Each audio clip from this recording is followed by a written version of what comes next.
Rocky Horror Minute is rated R. The Rocky Horror Picture Show is also rated R. We're going to spend this time discussing the movie in gory detail, and along the road we'll talk about some adult content and use some of our favorite swear words. Shih Tzu, Foxhound, Affenpinscher, Skipperkey, Spinoni. Consider yourself warned. Welcome to Rocky Horror Minute, the podcast where we discuss the Rocky Horror Picture Show in excruciating detail, 1 minute at a time, even if it kills us. I'm one of your hosts, Kelly. And I'm your other host, Leandra. And we're joined today by a very special guest. We have Bryon Lockhart of Marine Corps Movie Minute. Thanks for having me. Bryon, we're so thrilled to have you. This is definitely the first time that we've recorded this minute with you. Yeah. And we definitely haven't been putting this off for over 6 months. 8 months. It's been 8 months. Jeez. Cheese and rice. I feel like I'm doing the time warp. Bryon, we like to ask all of our first-time guests when they come on the show, what is your personal experience with Rocky Horror? I saw this in high school, probably junior, senior year, if I had to guess. I had a couple friends that routinely went and said, "Hey, you would like this. It's a lot of fun." So this couple girls dragged me and my group of friends to the midnight showing of Rocky Horror and had a blast. It was so much fun. So we kept going back. We went back several times. I remember trying to watch the movie at Halloween when it would come on and without the shadow cast. And at the time, I was totally unimpressed with the movie without seeing it live with the shadow cast. I love the soundtrack, though. I went out and I bought the tape. I had a little cassette tape, and I remember being in school sometimes, and I would have the tape playing, in between classes, or when you had a moment, I put my headphones in and listen. And it's hard not to start singing some of these songs, and you also don't want to sing. This is like the early 90s. You don't want to be singing "Sweet Transvestite" around school. It's something kind of you had to keep to yourself. But it was a fun experience, and now I've grown to appreciate the movie more without the shadow cast now as I've watched it, and I still listen to the soundtrack. It's one of my favorite. There's not too many songs on the soundtrack that I would skip. Yeah, a buddy of mine, he was, one of my real good friends in high school and middle school. He was one of the guys who would go to Rocky Horror with us, and, he got married and was, they were talking about Rocky Horror one day, and it turns out that she was Janet, and at the time that we went, and which I mentioned I was going on the show. And he retold me the story, and he said really what really, made him want to marry her was he was really impressed how she beat the other girls to the bride's bouquet, the skillful way, So. I tried to create a new callback at that moment, and it's beat the other girls to the bride's bukkake, but it just didn't land. People were like, "That's not funny." Like, well, you don't understand art. Try again. Just keep at it. It's you're just ahead of your time is all. It's true. I've heard that from you just now. Not many other people. So I guess let's jump on in, and I can give a quick little synopsis of this minute.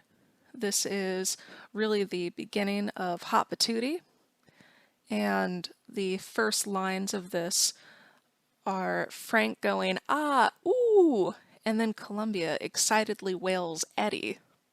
And then the Transylvanians, who are all excellent actors, as I've already established, they just look shocked, and they freeze in place, which is a normal reaction.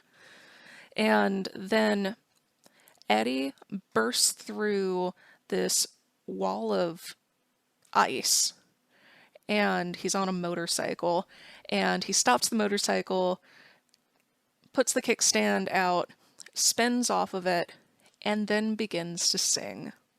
And while he sings, he wanders around to a couple of people. He looks over at Rocky and gets like right up in his face and is very cocky with him.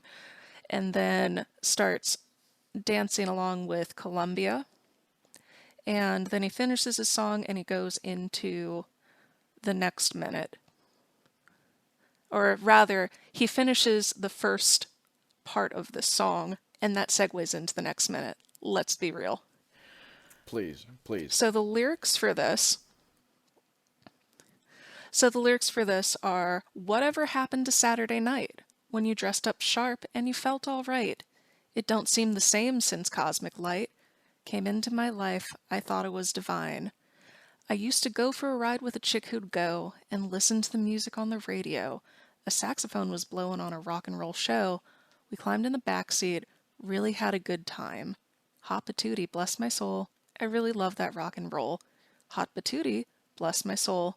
I really love that rock and roll.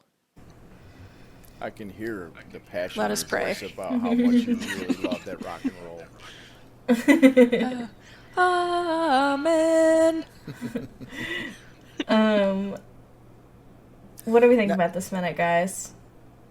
Well, the minute itself is fun, but the song is even better. Yeah. Now, sorry, Leandra, Tell me go more. ahead. No, tell me more. No, tell me more. Well, I was going to say Another great song from a musical. Yes, it is. Another one that also made its way into my tape deck. I actually took note, and I saw somewhere a reference that it said I used to thump around with a chick who'd go, and it's funny because when I listen, I'm like, do I hear that, or is that like, because I definitely used to say when I would sing this to myself, I would never say dress up sharp and felt all right. I always thought it said when you're at the job and you felt all right, and that makes no sense. but yet that's what I hear and that's what I sing, and I am correct. I mean, fair. I initially went, okay, well, the line is, I used to go for a ride with a chick who'd go. And then I looked at some lyrics online and it said, I used to thump around with a chick who'd go. And I'm like, that doesn't sound right, but I'm wrong fairly frequently. And then today, I re-listened to that bit just on loop like a crazy person. And it is almost certainly, I used to go for a ride with a chick who'd go. And I think that makes more sense than thumping around, but I'm willing to be wrong. I'm not... So, that lyric in particular, like, was never a favorite of mine. Chick who'd go is, like, not a phrase anyone uses. What are you talking about? I call you a chick who'd go. Yeah. I don't know. That's my feeling. I actually have really come around on this song over time. I like the imagery of, like, him thinking he was divine and everything, but that particular line gives me trouble.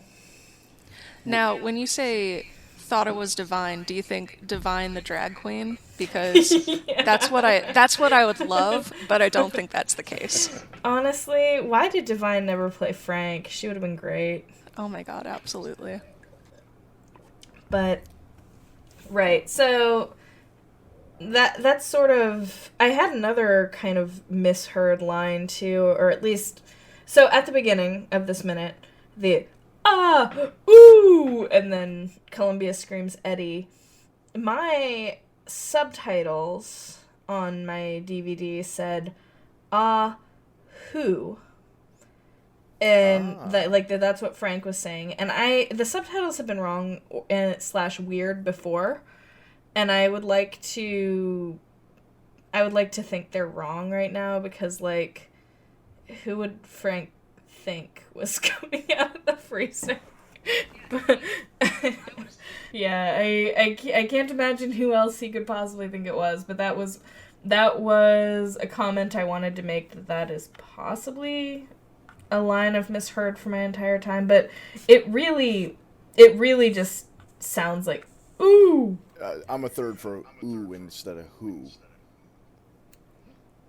All right, that settles it. No, I'm certainly not. Again, I'm a chick who'd go, not a virgin. But where do you go? Yeah. So that was my main comment on the lyrics for this episode, but I'll have more to say in future minutes about this song, I'm sure. So I have a couple of details that I want to kind of talk about, and I definitely want to dig into Eddie's costume because there is so much going on with it, and not all of it's great. You watch your mouth. So, I mean, I'm not saying that he doesn't rock it. He does. Meatloaf looks amazing in that. I will say, however, that when I wear that vest, I look very, very much like a lesbian, and that is probably one of the reasons that I like wearing it. But Meatloaf, I don't think wanted to look like a lesbian. I will say you look incredibly gay whenever you're dressed as Meatloaf, and it I needed a moment the first time I saw you dressed as Meatloaf. Aw, that's sweet, I think. Yeah. No, it is. Yeah. I love butch girls, so I was like, oh my god. Was it the wig? It was the wig. It was the fact that you were dressed like a biker. It was all of it. So, a note about the wig that I use. My mom is very supportive of Rocky, as is my dad, as I've established in the past. And occasionally my mom would go places and come back with things that she thought would be useful to me. And often it would be, I went to the thrift store and found you this wig. And this was a wig that she found at a thrift store, and I can't imagine anybody wearing it for real. But I think it looks great for Eddie. Have you watched I Think You Should Leave? The sketch show? Oh, you should watch it. It's really funny. It's really popular right now. You probably keep seeing references to it, but yeah, there's a sketch where a guy is trying to unload a bunch of props from a mob movie that he tried to make. And he, like, for a baby shower, he makes a bunch of his friends buy these things for the gift bags, and one of the items is a bunch of black slicked back hair wigs. Oh my god, I was that's gonna awesome. wonder if it was in the gift bag from that baby shower, but yeah. Alright, but I digress. Let's talk less about how gay I look as Eddie. That could be its own podcast. I think that it's called the L word. Yeah. Leandra. Yes. It's the L word. Oh, yeah. But Oh, yeah, I gotcha. Yeah. I know, I'm Because funny. it starts with L. You're hilarious. I know. But, right. Okay. Another note, this isn't necessarily a costume note, but I love that Meatloaf / Eddie has a black eye, insinuating that he kind of put up a fight before he was frozen and lobotomized. Yeah, he definitely went down swinging. Yeah, he's a tough guy. He's a greaser. Yeah. Yeah. A greaser from the freezer. Like a bat out of hell.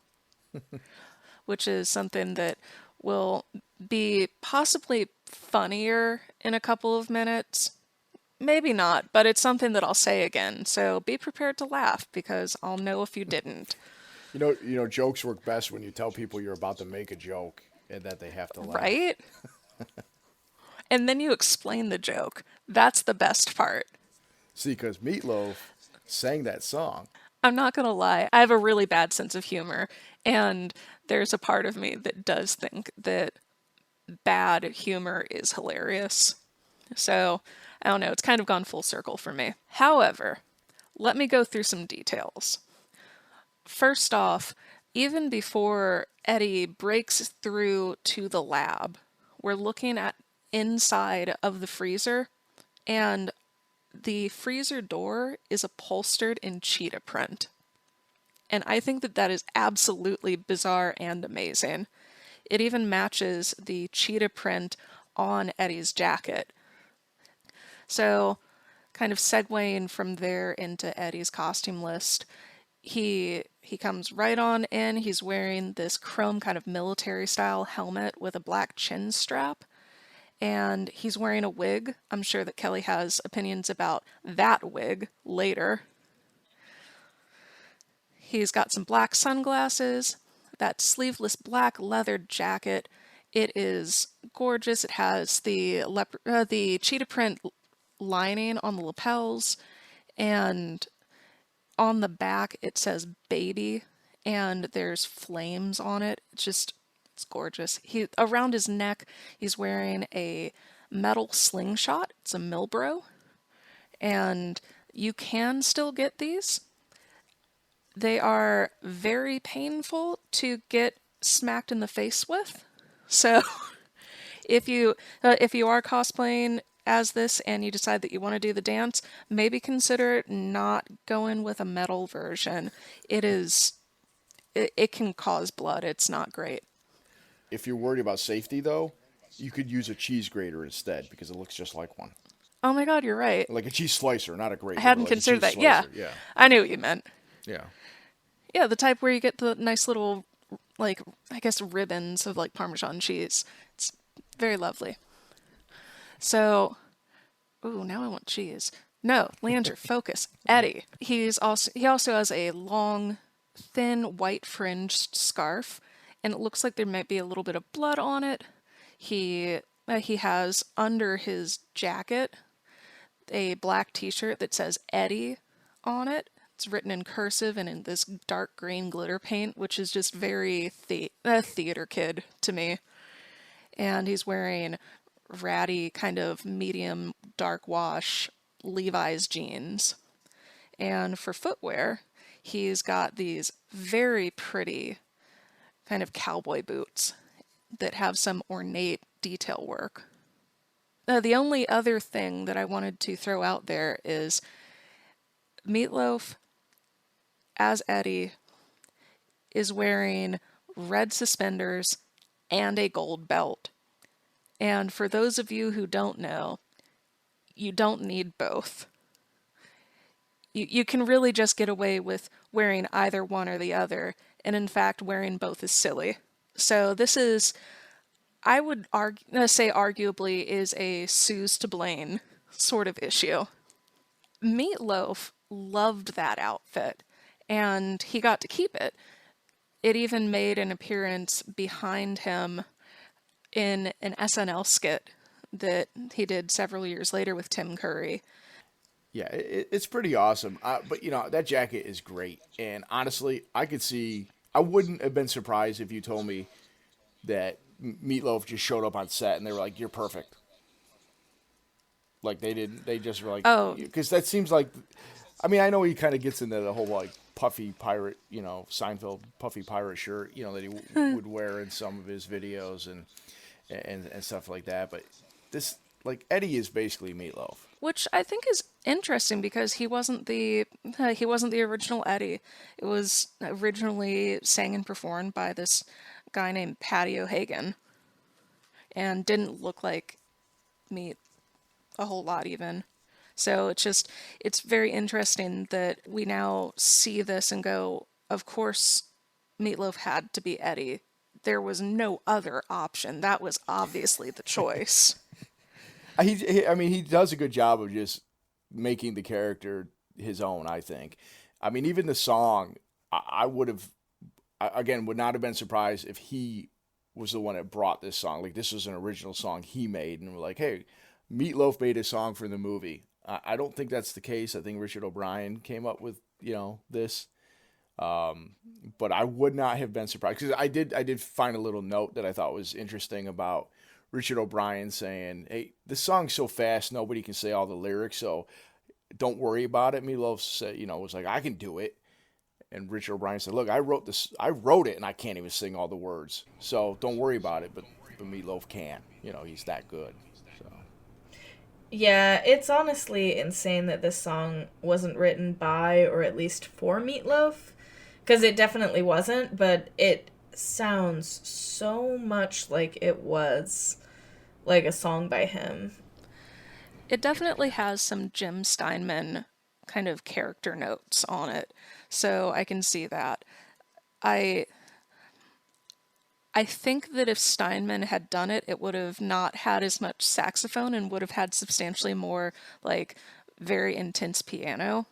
But otherwise, yeah, I can definitely see where you guys are coming from with that. Well, everybody loves gratuitous sax. I think I we love get that. I think we get some in a later minute actually. So One of the things that I love about how the sax appears in this minute is Eddie has it around on him through the entire first part of this song and while he's dancing, and he has to kind of reposition himself and kind of move the the saxophone out of his way a couple of times, particularly right before he starts dancing with Columbia, and those are some very hard movements to replicate. it's practically his dance partner. Yeah. And as somebody who has tried dancing with even a fake kid's saxophone strapped to me in some capacity, I can tell you it sucks. I'm already not coordinated, but then I try keeping something that just keeps smacking me in my back. It's not fun. So more power to Meat. Yeah, he makes it look easy. Yeah. He's good at his craft. He's wearing a wig though. I thought that he was when I first kind of sat and thought about it, and I was like, no, that's ridiculous. Why would Meatloaf be wearing a wig? There's no reason for that. And sure enough, he's at this moment in time, Meatloaf had incredibly long hair, and for whatever reason, they decided to go with the kind of standard greaser look over his long hair. So I don't know. He I think that I would have been fine with either. Yeah, I mean he would have been fine with, like I said, just walking in as Meatloaf. Maybe they wanted to change it up a little bit, but I feel like he's on ice, obviously, but it's not like he was like frozen in time. But it seems like he's right out of the 50s. When is this? I mean, I think I've been listening to your show right along, and I think you guys mentioned this is supposed to take place in the 70s, but I always assumed this was right in the 50s. Like this was a 50s horror movie. Just kind of like the stuff my dad would go see on a Saturday. In the theater. That was what it was playing on. And that's definitely what it's supposed to kind of evoke. One of the regrets that people have said in interviews is the fact that there are a couple of identifiers that set this in a specific time. I mean, honestly, if it wasn't for your podcast, I would have never because what didn't they make reference to like Nixon on the radio or something like that? Never paid attention to that. Just flew right over my head. So thanks for ruining the movie for me, because now I know it's in the 70s and not the 50s. So thanks. Now I hate this movie.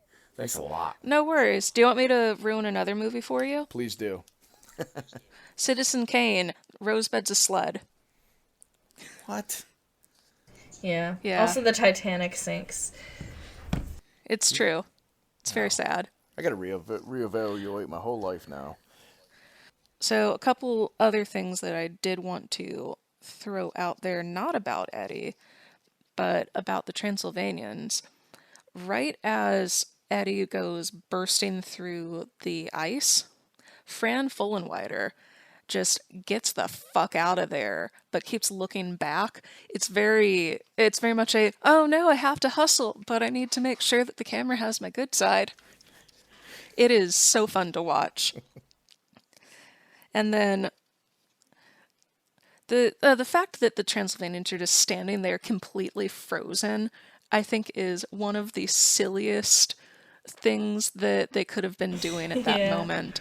Like, and they really are, and they're frozen in insane positions. Like, they clearly said strike a pose and hold it forever. So I think that that's one of those things that probably was a a holdover from the stage show, because that is a thing that kind of makes sense for a live production, but I don't know that it translated super well to film. It's a little weird. It's a little weird. But Yeah. the Transylvanians are weird. You know, like they're supposed to be oddballs. So I really thought it fit for them, even though it is weird. And I mean, Eddie. I mean, I don't know if we can get into later, but like Eddie's kind of been around, right? Like, so they should know who Eddie is. I would think they would know who Eddie is. So it's like, why would they be so either frightened or shocked that they literally cannot move? It's like, do not make. It's like they're trying to avoid a T-Rex. Like Meatloaf sees the Transylvanians only through movement, you know, and they just want to like avoid them. And I think that they definitely would know who he is. He's a delivery boy. And we've discovered that by delivery boy we mean that he was a drug dealer, and he was delivering probably heroin. That is kind of the implication by a couple of things in the background of this. Like you see a picture of Eddie with a needle in his arm. You see that Frankenfurter has band-aids over the inside of his arm, like he's covering up an injection, and they refer to him as the Candyman. So that's something that I think is interesting. The fact that the Transylvanians probably have at least an inkling of who this guy is that just burst through the door. Yes. Oh, one. Yeah. Yes. I didn't have anything in particular to add to that, but it was going on too long. Okay. Well, moving on. No, This is it was a great stuff. analysis. Leandra, I keep just this didn't in. I just didn't have anything interesting to say. This is a fun moment for Columbia too, this minute, because you see her behaving with Eddie in just a truly unhinged way.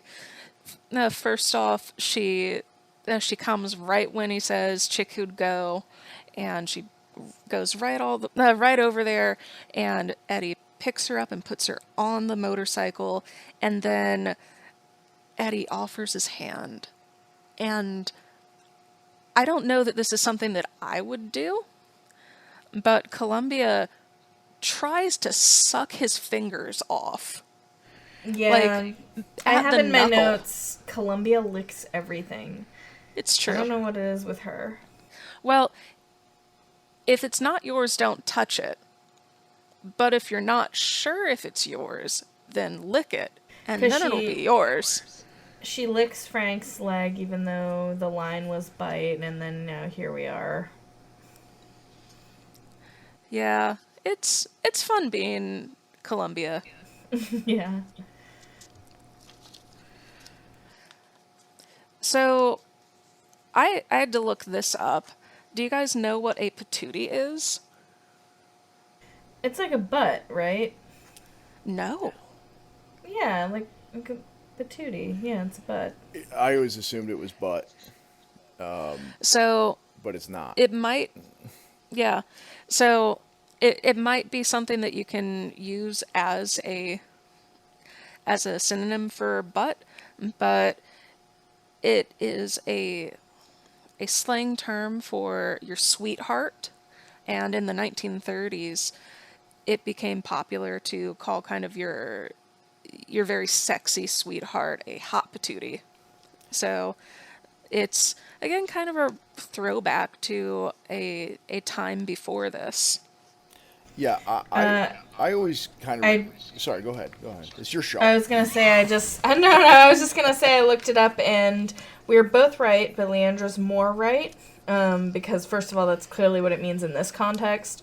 But it's also the number one definition is the girlfriend or attractive young woman definition. But number two, a person or animal's buttocks. Correct. I looked up the same thing. Like my original assumption was patootie was a butt. You know, because my mom used to say like, the guy's a horse's patoot. You know, which it meant to be like he's an ass. You know, horse's ass. But So I guess it's, animal buttocks, but that's always kind of how I reference it. So for me, I always thought that this was Meatloaf singing about a hot butt, and not about a cute girl, which, for me is right up my alley because, personally, I think I'm an ass man. Some people are a leg man, some people are, breast man, some people like feet, some podcasters like feet. And then, but I know I'm an ass man because everywhere I go, people go, "Hey, you're an ass man." I think they say asshole. Well, that too. It's both, yeah. That usually follows. But yeah, I frequently as a child heard things like, "You can bet your patootie." Right, which definitely means butt. Yeah, I mean, that, to me, yeah. And I mean, Rosie O'Donnell used to be like, "Oh, cutie patootie," which, I mean, I guess, like, it's kind of that baby talk. So again, you could be referring to like a, little baby's cute little butt, Now, I looked up Urban Dictionary and they said, I found the real definition, which you guys both already referenced, but according to Urban Dictionary, it's a nice word usually to substitute a butt or an ass. Now, the second definition I found is a hot patootie is one who blesses the soul. Oh, that's fun. It's true. I love when Urban Dictionary does cute things like that. And not some of the more disgusting things that they sometimes do. Yeah. It's providing a valuable service, though. It is. Yeah, there's occasionally times that I'll go, "Oh, let me look that up. Oh God, Urban Dictionary has an opinion on this. I don't think I'm ready." I had a few notes based on the Richard O'Brien and Patricia Quinn commentary that I almost called the director's commentary again. So, and they were mostly about Meatloaf and his body double. And I thought these were really funny. So, first of all, Leandra alluded to the fact that I would have a comment on Meatloaf's wig.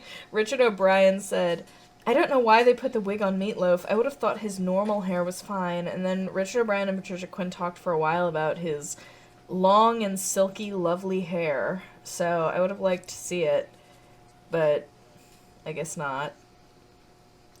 Why, Sue Blaine? I don't know that would be a Sue Blaine problem. I don't know. No? You don't think she would have done wigs? I just No. don't understand why. It clearly wasn't Richard O'Brien because he was against it. I just don't understand why that character would need to wear a wig. It's not like we had an idea of what Eddie looked like, but anyway. There was that, and then there was Richard O'Brien mentioned, he said, "Of course the double for Eddie was nowhere near," and then he said he was smaller than me. They padded him up. So he was saying, Richard O'Brien was saying that the double for Meatloaf was smaller than Richard O'Brien at the time, which we've posted pictures from around that era. He was like skeletal. So that's crazy amounts of padding. And then they were talking about the bike coming off the rim thing. Have we addressed that yet? We have not addressed that yet. I don't think we've addressed that yet on this podcast. So, Leandra, you probably have the details better than I do. So, Meatloaf said in an interview, and this is like a 45-minute interview that you can even find on YouTube. It's actually very interesting. One of the things that he brought up was the fact that he saved his stunt double's life. And it was because later on in the song, the motorcycle goes on a fantastic trip all around the lab, and there's no safety rail when you go up the ramp.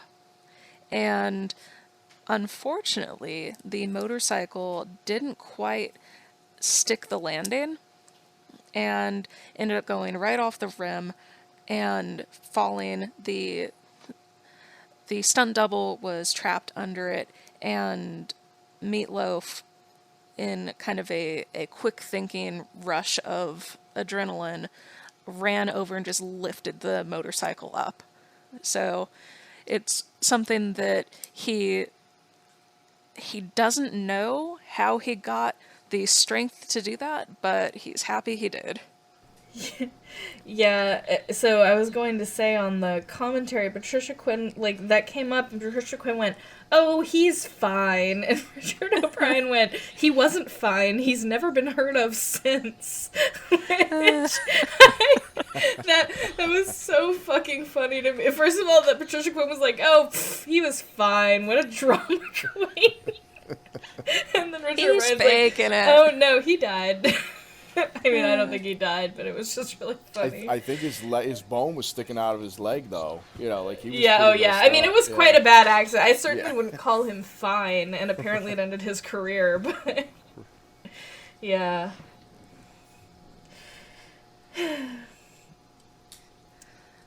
Yeah, I've Oh. noticed a thread throughout this director's commentary that she's not particularly, like, sympathetic to people's problems on set. Like, she hates any time Susan Sarandon has ever mentioned having the flu that time, and anytime anybody mentions being in pain in any way, she's not wanting to hear it, apparently. Yeah, she's very much me. I Yeah. I will You're show a up mean places. Oh, To yeah. me, yeah. Yeah. So I'll show up places with like my knee in a cast or my leg in a cast, and I have walking pneumonia, and I've stabbed myself in the eye, and I'm just like, it's fine. I'm just gonna push through. And then somebody will go, "Oh, I have a hangnail. Can I leave?" I'm like, "Fuck you." So don't be me. That's awful. So those were my commentary notes this time, but I thought they really had a lot to say this minute. Oh, have I mentioned Brad and Janet in this minute at all? I No. don't think so. I don't think so. So, Brad does this hilarious thing right at the beginning. Columbia screams Eddie, and Brad starts walking off to go check out what's going on, and Janet just holds onto his arm and is like, "Bitch, you're not going anywhere." So that's always fun. When I play Brad, I really hope that my Janet remembers to hold my sleeve before I get too far out. It's one Yeah. of those, like, "Aw, nobody's gonna see this but me, but I hope you get it right anyway." But those are, for sure, all of my notes. So, anything else before we jump into callbacks? I got nothing else. I had that they cask of Amontillado Eddie.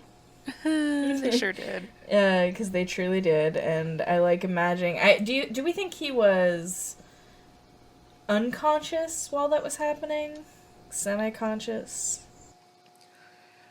I would like to think that he was unconscious when he Yeah. got part of his brain removed. Well, But I don't yes, know. but I meant like when they walled him up. But Oh, probably. yeah, although I mean, I don't know if you've ever seen Hannibal, the sequel to Silence of the Lambs, but you do not have to be unconscious. Well, I mean, I don't know how accurate that movie was, but if it has any scientific accuracy, you do not have to be unconscious to have part of your brain removed. And in fact, you can have it sautéed in front of you and taste little bits of it.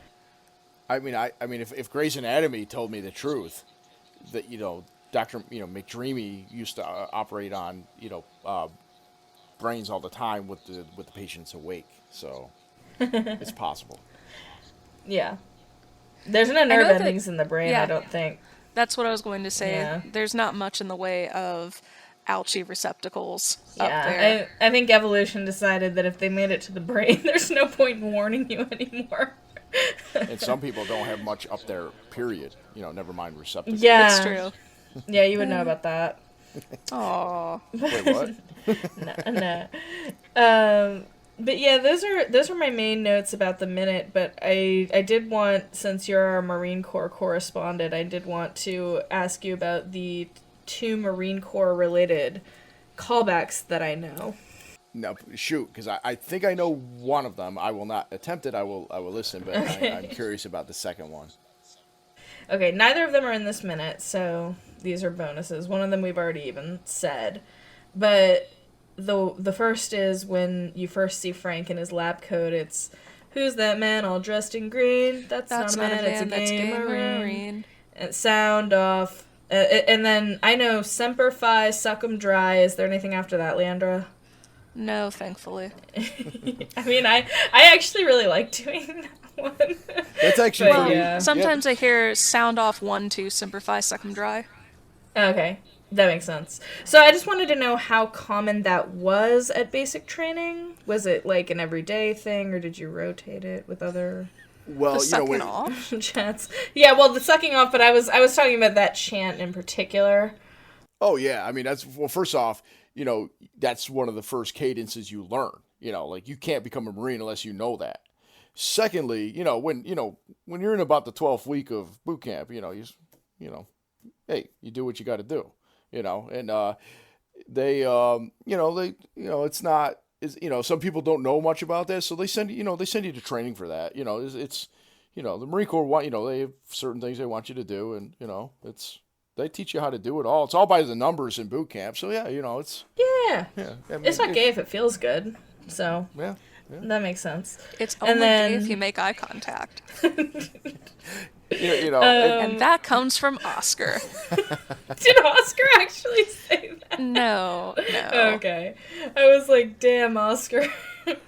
But yeah, and then the other one I know is during dinner scene when Rocky is just tearing into his meat with his hands, and then it's Rocky eat like Marine, and then when Columbia makes him use a fork and he just stabs the fork into it and picks up the whole hunk of meat with the fork and chews off of it, you say, Rocky eat like Marine officer. So, now I didn't know that one. That's a good one, and it's Yeah. also very accurate. Yeah. yeah. I mean, the only way to make it even more accurate is if he was eating crayons. Yeah. I do love the Marines eating crayons joke as a army brat growing up. What's funny about that whole thing is like when I was in, that wasn't really an insult, and that it's just become a thing, and it's like, and I'm totally, You established that insult with your reputation. exactly, and I'm totally on board with it. I think it's one of the funniest things, and it may be a little true. Yeah. So, what about the callbacks in this minute, though? I only know one. All right, tell me more. It's when Eddie rolls up and he's like he removes his glasses, and you say glasses, check. He removes his helmet and you say helmet, check. And then you say attitude and he does that little spin and goes woo, and you say double check. Oh, I've always heard that as orgasm. Woo. Oh, I always heard that that Ric Flair. makes sense as well. Oh, Woo! I like that one. Yeah, Nature Boy himself. But that's the only one I know. What do you know, Leandra? I know nothing. So there are a couple of fun ones that I like. There's whatever happened to Saturday night, and the callback to that is Sunday morning. Or some people in the long ago used to say splish splash, I was taking a bath long about a Saturday night. I like So it. That's that a one's fun reference for that me. I don't know. Yeah, You've never heard that song? Oh my god. I'm so excited for you to now listen to that song. It's not it's I wouldn't say that it's fantastic, but I don't know how you got through life without hearing it. Yeah, I don't know. I don't know what it is. But the reason that is ostensibly funny is the response to whatever happened to Saturday night is you were taking a bath. So it's one of those callbacks that refers to another callback, which people either love or hate. Yeah. And then the line is, "It don't seem the same since Cosmic Light," but for whatever reason, and if either of you or any of our listeners understand this reference, please illuminate this for me. People say, "It don't seem the same since Cosmic Cow came into my life. I thought it was bovine." but it's bovine. So I don't know. it's one Cosmic. that I've heard, and It I don't know sounds what a cosmic familiar. cow is. I It feel like sounds Yeah. it's yeah. It sounds like it's some like an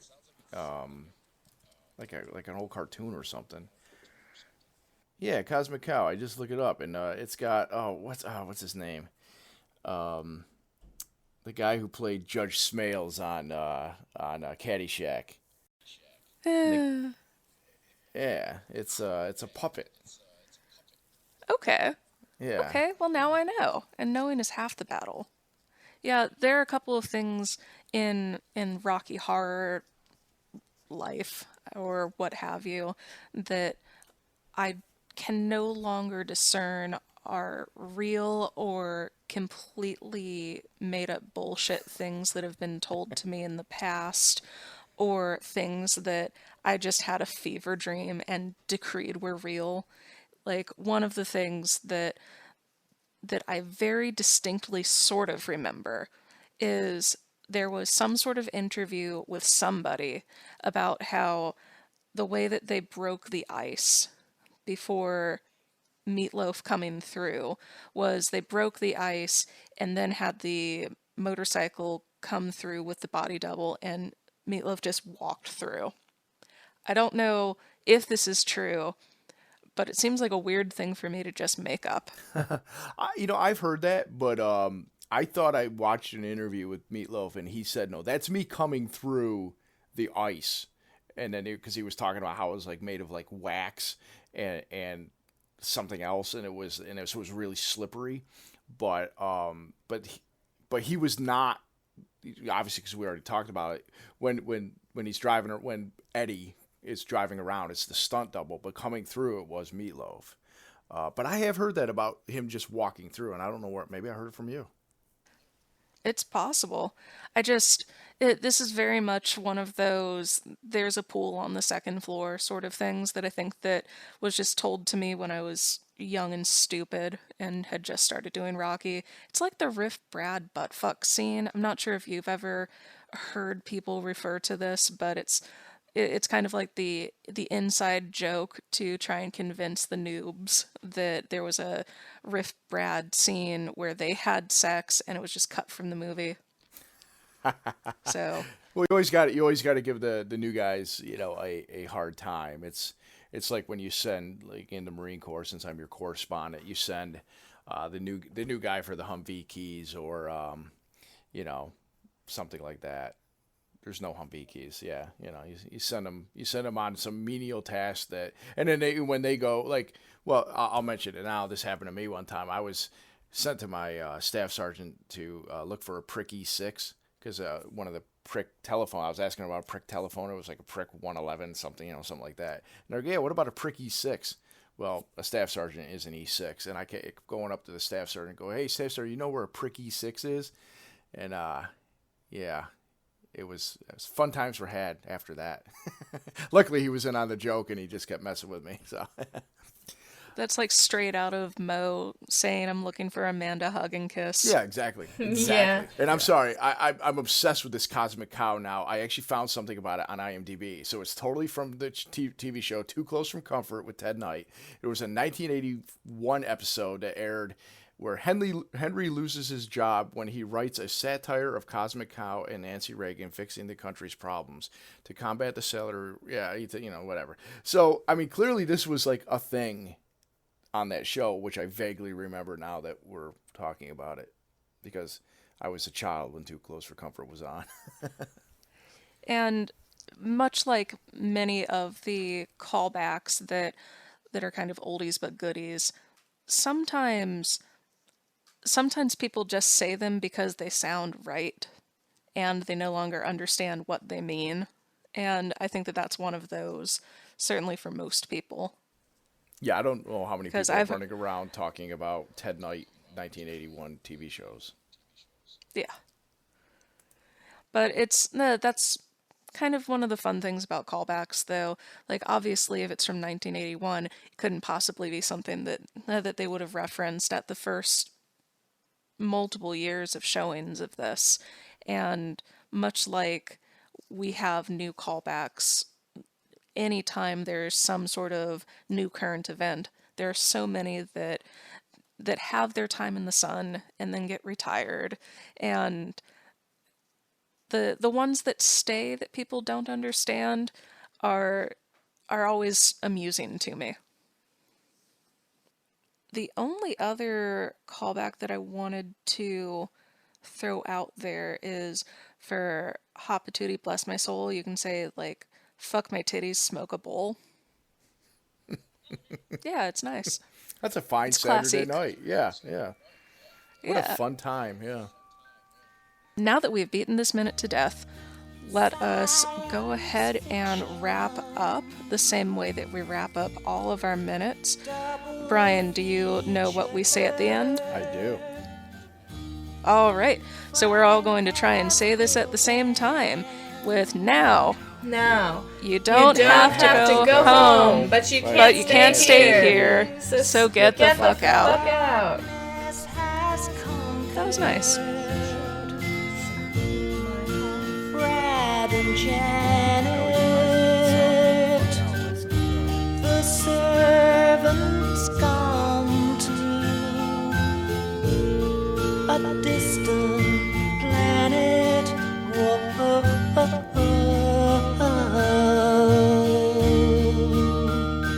At the late night double feature picture show, I wanna go.